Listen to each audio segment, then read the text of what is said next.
सपना एक साधारण लड़की थी जो अपने छोटे से गांव की हर गली और हर पेड़ से वाकिफ थी। उसकी आंखों में बड़े सपने थे, लेकिन दिल में गहरी उदासी। वह अक्सर गांव के तालाब के किनारे बैठकर अपने सपनों की दुनिया में खो जाया करती थी। उसकी मुलाकात आर्यन से तब हुई जब वह पहली बार अपने दादा दादी के साथ गांव आया। आर्यन का व्यक्तित्व एकदम अलग था, आधुनिक, आत्मविश्वासी और उत्साह से भरा हुआ। वह शहर में पला बढ़ा था, लेकिन गांव की हर छोटी चीज उसे आकर्षित करती थी। उस दिन सपना तालाब के पास बैठी थी जब आर्यन अपनी किताबों के साथ वहां पहुंचा। उसकी तेज चलने की आदत से उसने गलती से सपना की किताबों पर पानी गिरा दिया। मुझे माफ करना, मैं थोड़ा अनाड़ी हूँ, उसने मुस्कुराते हुए कहा। सपना ने नाराजगी भरी नजरों से उसकी ओर देखा, लेकिन उसकी मुस्कान में कुछ ऐसा था जो गुस्से को पल भर में गायब कर गया।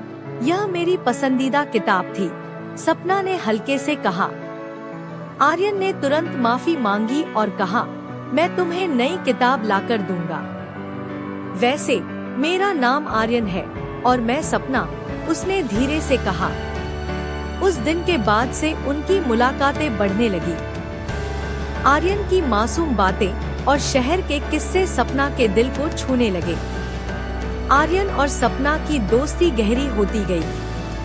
आर्यन ने सपना को बताया कि वह एक लेखक बनने का सपना देखता है। सपना ने उसे अपने सपने बताए कि वह गांव की लड़कियों के लिए एक स्कूल खोलना चाहती है। एक दिन दोनों बारिश में भीगते हुए तालाब के पास बैठे थे। आसमान से गिरती बूंदें और हवाओं की सरसराहट ने माहौल को और भी खास बना दिया था। सपना, आर्यन ने कहा, क्या तुमने कभी सोचा है कि जीवन में सबसे खूबसूरत चीज क्या होती है? सपना ने हंसते हुए कहा, खुशियाँ, और मेरे लिए वह खुशी तुम हो। आर्यन ने उसकी आंखों में देखते हुए कहा।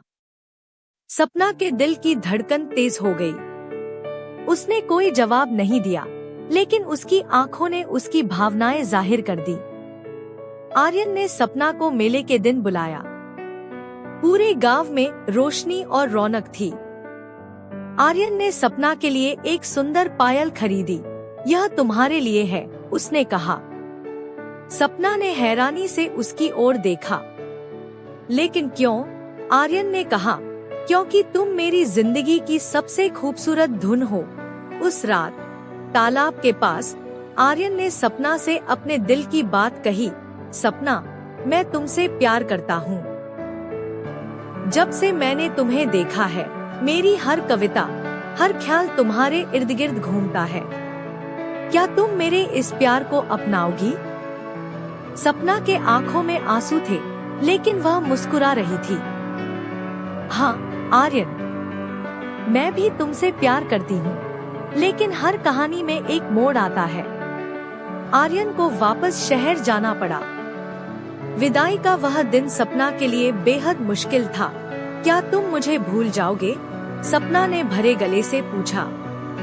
आर्यन ने उसका हाथ पकड़कर कहा, मैं पहली बारिश के साथ वापस आऊंगा।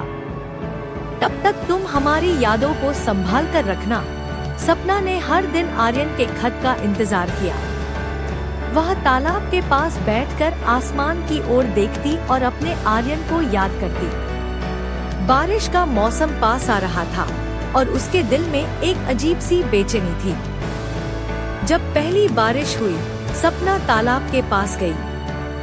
हर बूंद उसे आर्यन की याद दिला रही थी। और तभी पीछे से एक जानी पहचानी आवाज आई, क्या तुमने वाकई मुझे याद किया?